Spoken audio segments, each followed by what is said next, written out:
Olá, vamos dar início a mais uma aula.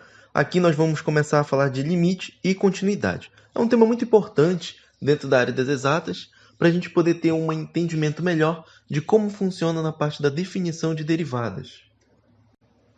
Então, essa aula sobre limite, a gente vai levar uma coisa mais intuitiva. A gente não vai estar se apegando tanto na definição de limite em si. A gente vai ver como ele vai funcionar de forma bem intuitiva e informal, e com isso a gente vai conseguir entender o conteúdo e resolver os problemas. Então, primeiro a gente vai ter aqui uma ideia intuitiva de limite, dado algumas sequências.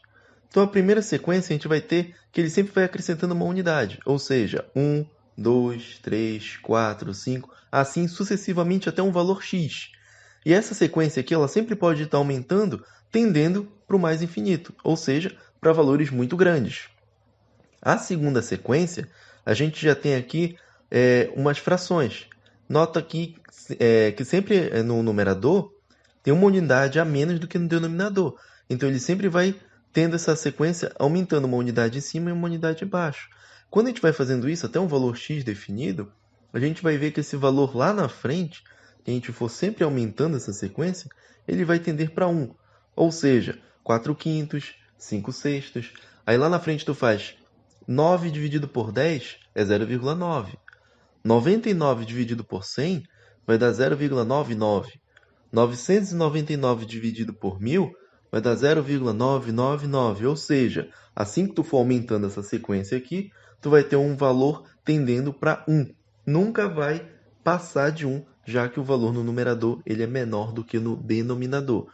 Então, quando esse limite aqui, quando o x, essa sequência for muito grande, a gente vai dizer que ele vai tender para o valor 1.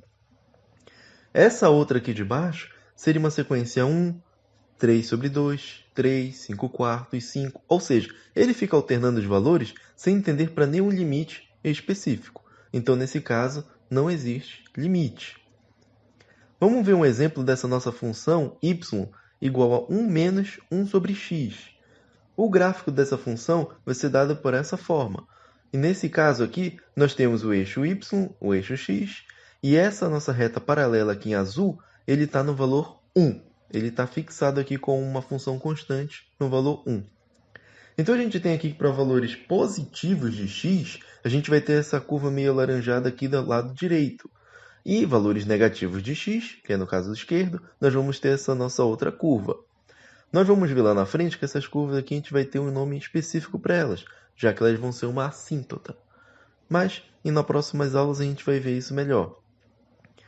Aqui, nós podemos verificar como é o comportamento dessa função para valores que x vai aumentando de forma positiva.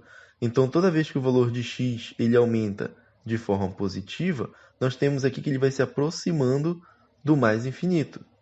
E quando a gente substitui aqui na função valores de x cada vez menores, ou seja, negativos, ele vai se aproximando também de 1. Mas só que, para valores tão pequenos de x, ele está indo pelo menos infinito.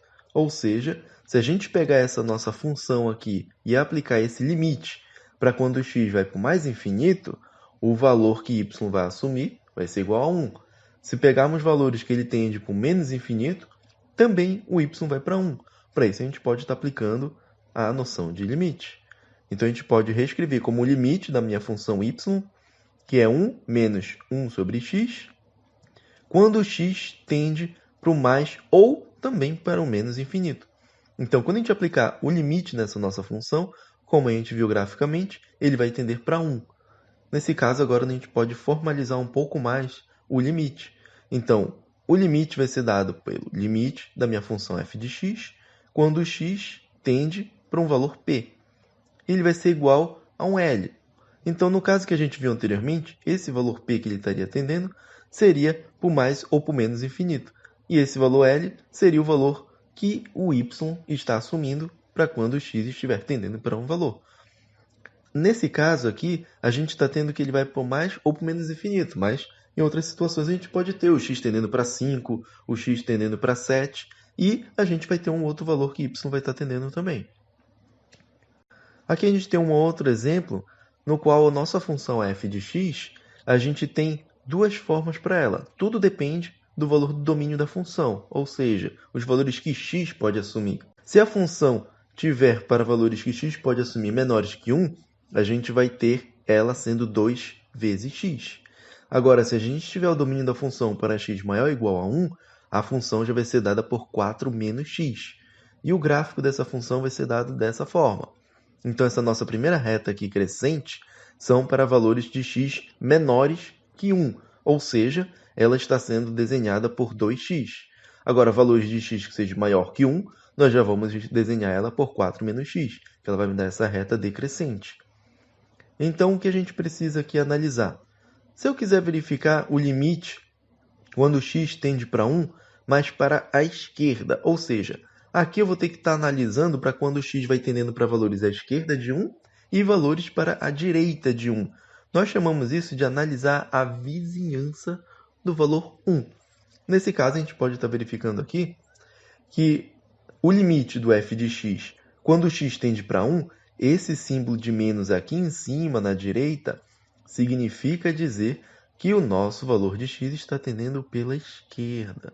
Então, esse simbologia aqui que a gente está vendo é simplesmente para denotar que a gente está pegando valores na vizinhança à esquerda, ou seja, o valor 0,5, 0,6, 0,9, 0,99, valores que estão tendendo para x pela esquerda.